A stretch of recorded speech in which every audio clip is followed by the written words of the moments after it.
Alright guys, I'm doing some works on my Mini and I thought I'll do a review on a CV boot universal one which I've put on just to pass MOT around 6 months ago.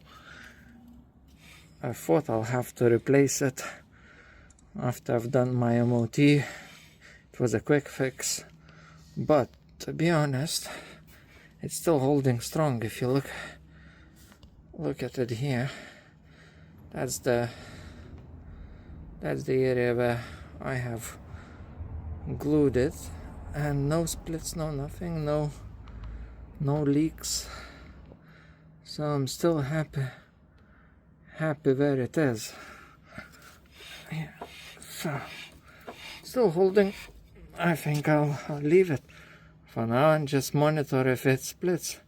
So nearly 3,000 miles I did, 6 months after, still holding strong. If you want to know the brand, I think it was Bailcast. Check my another video when I changed it. You can use it as well, I think. Thanks for watching.